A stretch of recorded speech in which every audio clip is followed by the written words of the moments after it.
اور اس کے اندر آپ جب ایک دم سے اس کو اوور لوڈ کر لیتے ہیں تو وہ آپ کی باڈی کے لیے، چاہے وہ آپ پانی سے اوور لوڈ کریں یا چاہے آپ اس کو کسی بھی چیز سے اوور لوڈ کریں، کھانے سے اوور لوڈ کریں، تو وہ ایک اس کے ایک نیگیٹو امپیکٹ آپ کی باڈی کے اوپر پڑتا ہے. اور اس کا بہترین طریقہ جو پانی پینے کا بہترین طریقہ ہے، یا کوئی بھی لیکوڈ پینے کا بہترین طریقہ ہے، وہ یہ ہے کہ اس کو انٹرمیٹنٹلی پئیں، تھوڑا تھوڑا وقفے کے بعد آپ جو ہے نا اس کو پئیں، بجائے اس کے کہ ایک دم سے. جب دل تو کرتا ہے لیکن اس جو آپ کی وہ ایک ارج ہوتی ہے اس کو کنٹرول کرنا چاہیے، اور تھوڑی تھوڑی وقفے کے بعد آپ پانی پئیں تو وہ زیادہ بہتر طریقے سے آپ کے جسم کے اندر ایبزارب بھی ہوتا ہے، اور آپ کا پیاس آپ محسوس کریں گے کہ آپ کو اتنی پیاس بھی نہیں لگے گی. اور ویسے بھی آپ کو رمضان کے اندر یہ بہت ضروری ہوتا ہے کہ ہم اپنی ڈی ہائیڈریشن کو، اپنی باڈی کو ڈی ہائیڈریٹ ہونے سے بچائیں. تو ڈی ہائیڈریٹ ہونے سے بچانے کا بہترین طریقہ یہ ہے کہ آپ اس کو آہستہ آہستہ پانی کو جو ہے نا پئیں، اور تھوڑی تھوڑی دیر وقفے کے بعد پئیں. صحیح. اچھا ڈاکٹر صاحب، گرمیوں کے موسم میں یہ بھی دیکھنے میں ملتا ہے کہ ہم جب جیسی افطاری کرتے ہیں تو بہت سارا پانی پی لیتے ہیں، اور اس کے بعد پھر کھانا کھانے کی جگہ جو ہے وہ کم رہ جاتی ہے، پیٹ بھر سا جاتا ہے اور کھانا نہیں کھایا جاتا. تو یہ ایسی سچویشن میں کیا کیا جائے؟ آپ نے ٹھیک کہا کہ مثلا تھوڑے تھوڑے وقفے کے ساتھ آپ پانی پئیں، لیکن ایک دو گلاس تو ہم فوراً جو ہے افطاری کے ساتھ ہوتے ہی پی لیتے ہیں. تو کیا پھر اس کی وجہ سے یہ ہوتا ہے کہ ہم کھانا کم کھا رہے ہوں، اور یعنی وہ ہمیں پھر وہ کھانے کی جو کوانٹٹی چاہیے تھی وہ نہیں ملے؟ میں نے جیسے عرض کیا کہ آپ کا معدہ تھوڑا سا شرنک ہوا ہوتا ہے سارا دن فاسٹ کرنے کے بعد، تو ایک دم سے جب اس کے اندر کھانا اور پانی ایک ساتھ جاتا ہے تو وہ ایک دم سے ایک جلدی سے فلنس کا احساس ہونا شروع ہو جاتا ہے. اس کا بہترین طریقہ ہے ہی یہی کہ آپ تھوڑی تھوڑی دیر کے وقفے کے بعد پانی پئیں. ایک وقت کے اندر بہت زیادہ کھانے کی کوشش نہ کریں، اور تھوڑا سا گیپ دیں، نماز پڑھیں. افطاری کے بعد ایک سادہ سی افطاری کریں، نماز پڑھیں، اور اس کے بعد کوشش کریں کہ آپ ایک ہی دفعہ اگر سادہ کھانا کھا لیں تو وہ زیادہ بہتر ہے، بجائے اس کے کہ عام طور کے اوپر دیکھا گیا ہے کہ ہم افطاری کرتے ہیں کئی مرتبہ، پھر رات کو جو ہے نا لیٹ کھانا کھا رہے ہوتے ہیں، پھر صبح جو ہے نا سحری کے وقت دوبارہ وہ کھا رہے ہوتے ہیں. تو یہ ان ہیبٹ کو ذرا تھوڑا سا جو ہے نا، یہ صرف ہماری ڈائٹری ہیبٹس ہوتی ہیں، ان کو صرف آپ کو سمجھتے ہوئے کانشیسلی ان کو ریگولیٹ کرنا ہوتا ہے، تاکہ آپ ایک بہتر طریقے سے اپنی جو ہے نا رمضان گزار سکیں، اور اس روزے کا بہترین امپیکٹس جو آپ کی باڈی کے اوپر ہوا سکیں، فائدہ جو ہے وہ آپ کو ہو سکے. ڈاکٹر صاحب تھینک یو ویری مچ. بہت اہم انفارمیشن، بہت اہم نکات کی طرف آپ نے اشارہ کیا، اور بہت ضروری ہے کہ ہم ان چیزوں کو سمجھیں تاکہ ہمیں ہمارے روزے کا بھی صحیح فائدہ ہو. اور جیسے کہ دوسرے ڈاکٹر جو ہمارے پروگرام میں شامل ہوتے ہیں انہوں نے بھی اس بات پہ زور دیا کہ روزہ کا کاؤنٹر پروڈکٹیو نہیں ہونا چاہیے، یعنی آپ ایسے نہ کر دیں اپنی روٹین کو کہ اس کو فائدے کی بجائے آپ کو نقصان ہونا شروع ہو جائے. ڈاکٹر صاحب بہت شکریہ ادا کرتا ہوں. اپنے عراق میں آپ کی مصروفیت ہے، آپ نے ہمارے لیے ٹائم نکالا، پاکستان کے لوگوں کے لیے ٹائم نکالا. Thank you very much for joining us. Thank you thank you ji. ناظرین، آپ لوگوں نے گفتگو سنی ڈاکٹر اسلام ملک کی. ڈاکٹر صاحب پبلک ہیلتھ اسپیشلسٹ ہیں، کنٹری ڈائریکٹر ہیں عراق میں، اور وہاں سے ڈاکٹر صاحب نے ہمارے پروگرام میں جوائن کیا. ڈاکٹر صاحب نے اہم نکات روزے سے متعلق، روزے میں جو ہماری کھانے پینے کی روٹین ہے اس کے بارے میں بات کیا، اور سونے کی روٹین ہے اس پہ بھی ڈاکٹر صاحب نے بات کی. واک کا بھی ڈاکٹر صاحب نے کہا تھوڑا بہت کر لی جائے تو اچھا ہے. یہ تمام چیزیں ہیں، ان کو ذہن میں رکھیں تاکہ جو ہے آپ کا رمضان اچھا گزرے. اپنا خیال رکھیے گا. چھوٹا سا وقفہ لیتے ہیں، پھر آپ کی خدمت میں حاضر ہوں گے. زیرے اما رہے مرحبا مرحبا. رمضان ہے رحمان کی رحمت کا مہینہ، رمضان ہے قرآن کے اترنے کا مہینہ. مرحبا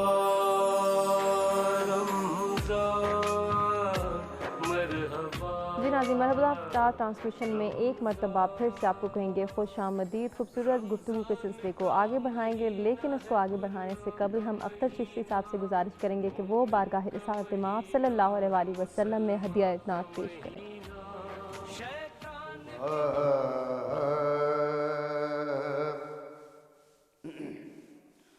عشق تیرا نہ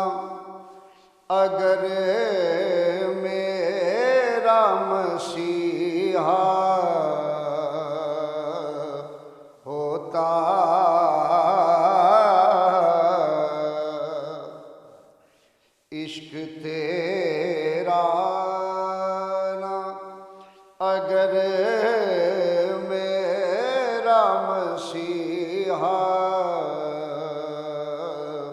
ہوتا میں بھی گمراہی کے ویرانوں میں کھویا ہوتا تیری نسبت نے سنوارا میرا انداز حیات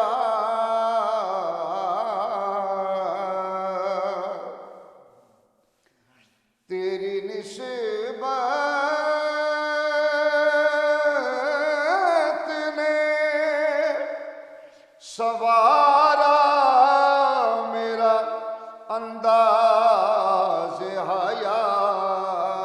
حیات میں اگر تیرا نہ ہوتا سگے دنیا ہوتا میں اگر تیرا نہ ہوتا سگے دنیا ہوتا کوئے سرکار میں ہوگا کہیں مصروف طواف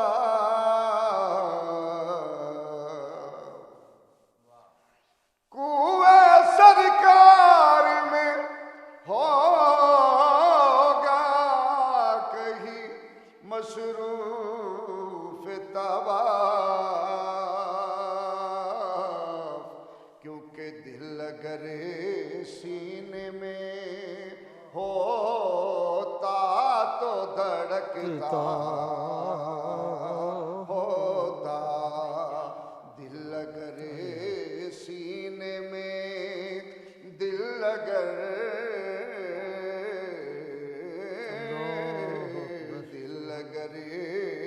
سینے میں ہوتا تو دھڑکتا ہوتا کاش یہ آنکھ تیری راہ کے تنکے چنتی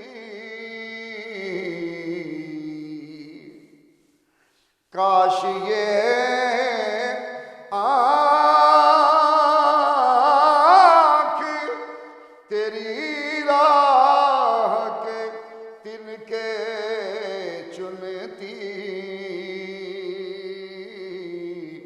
اور دل تیرے شہر کی گلیوں میں سلگتا ہوتا دل تیرے شہر کی گلیوں میں سلگتا ہوتا خاک ہوتا تو ہواؤں سے لپٹ کر اعظم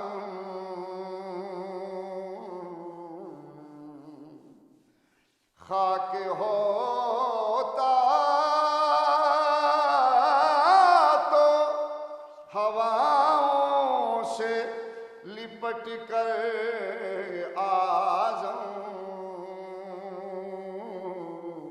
آستان شاہ لولاک پہ پہنچا